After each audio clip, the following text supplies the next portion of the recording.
అనంతపురం జిల్లాలోని సోములదొడ్డి అనే చిన్న గ్రామంలో శివ మరియు పవిత్ర అనే ఇద్దరు పిల్లలు నివసించేవారు. రాతిబండలతో నిండిన కొండలు, ఎండిన పొలాలు, సాయంత్రం పడే సూర్యాస్తమయ కిరణాలు ఇవన్నీ వారి చిన్ననాటి ప్రపంచం. చల్లటి సాయంత్రం వాళ్ల నాన్న ఇంటి ముందు కూర్చుని చెప్పే పురాణాలు, దేవతల కథలు, పాతకాలపు శిల్పాలు ఇవన్నీ ఇద్దరి మనసుల్లో తెలియని విషయాలపై ఆసక్తిని పెంచాయి.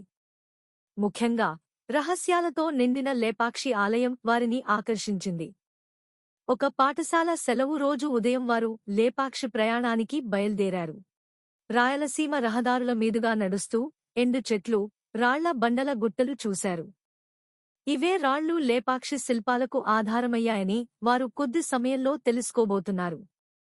లేపాక్షి గ్రామం చేరుకున్న వెంటనే అక్కడి గాలి పురాతనతను గుర్తుచేసింది. గ్రామద్వారం దగ్గరే ఒకే రాయితో చెక్కబడిన మహానంది వారిని ఆహ్వానించింది. భారతదేశంలోనే అతిపెద్ద ఏకశిలా నందులలో ఇది ఒకటి. కొన్ని వందల మీటర్ల దూరంలో ఉన్న శివాలయ ద్వారంతో ఇది పూర్తిగా ఒకే రేఖలో ఉండటం ప్రాచీన శిల్పుల అద్భుత నైపుణ్యాన్ని చూపిస్తుంది. తరువాత వారు వీరభద్ర ఆలయంలోకి ప్రవేశించారు. 16వ శతాబ్దంలో విజయనగర సామ్రాజ్యానికి చెందిన విరూపన్న, వీరన్న అనే మంత్రులు ఈ ఆలయాన్ని నిర్మించారు. ఆలయం లోపల ఉన్న శిలా స్తంభాలు ఒక శిలా అరణ్యంలా కనిపించాయి. ప్రతి స్తంభంపై ఉన్న నర్తకులు, యోధులు, ఋషులు, దేవతల శిల్పాలు శతాబ్దాల నాటి కథలను మౌనంగా చెబుతున్నాయి. ఆలయంలోని ప్రసిద్ధ రహస్యాల్లో ఒకటి వారి ముందుకొచ్చింది: వేలాడే స్తంభం. ఆ స్తంభం నేలను పూర్తిగా తాకదు. దాని క్రింద పలుచని గుడ్డను సులభంగా జారవేయవచ్చు. ఇది పురాతన శిల్పులు బరువు పంపిణీ, సంతులనం వంటి ఇంజనీరింగ్ సిద్ధాంతాలను అద్భుతంగా ఉపయోగించారనే దానికి సాక్ష్యం. తరువాత వారు పైకప్పును చూసినప్పుడు ఆశ్చర్యపోయారు. శతాబ్దాల క్రితమే గనులు, ఔషధాలు, మొక్కల నుంచి తయారైన రంగులతో వేసిన విజయనగర శైలి చిత్రాలు ఇంకా జీవంతో కనిపించాయి. రామాయణం, మహాభారతం, దేవతల కథలు రంగులతో కదులుతున్నట్లు అనిపించాయి. ఆలయ ప్రాంగణంలో వారు మరో అద్భుతం చూశారు: ఒంటి రాయితో చెక్కబడిన నాగలింగం. భారీ శివలింగం మీద మహాసర్పం పడగ విప్పి నిలిచినట్లు ఉన్న ఈ శిల్పం కేవలం ఒకే రాయితో చెక్కబడింది.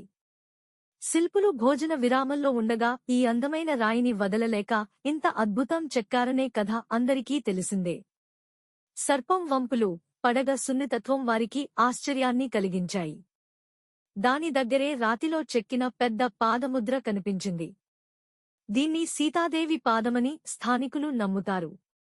పురాణమో, చరిత్రో ఏదైనా కావొచ్చు, కాని ఆ కళలో నిక్షిప్తమైన భక్తి వారికి స్పష్టంగా అనిపించింది. ఆలయం బయట ఒక భారీ రాతిబండపై అసంపూర్ణ శిల్పాలు కనిపించాయి. రాజు ధనాన్ని దుర్వినియోగం చేశాడని విరూపన్నను అపవాదు చేయడంతో ఈ శిల్పం అప్పుడు నిలిచిపోయిందని చెబుతారు. ఆ అసంపూర్ణ కళ శతాబ్దాలుగా అక్కడే నిలిచిపోవడం చరిత్రలోని దురదృష్టకర కథను గుర్తుచేస్తుంది. సూర్యుడస్తమిస్తుండగా ఆలయ బావి పక్కన ఉన్న పురాతన వృక్షం నీడలో శివ, పవిత్ర కూర్చున్నారు.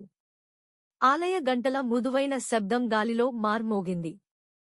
ఆ రోజు చూసిన కళ, శిల్పం, శాస్త్రం, పురాణం అన్నింటినీ వారు తమ చిన్న నోటు పుస్తకంలో రాశారు. సోములదొడ్డికి తిరిగి వెళ్లే ప్రయాణం ఇప్పుడు వారికి కొత్త అర్థాన్ని ఇచ్చింది.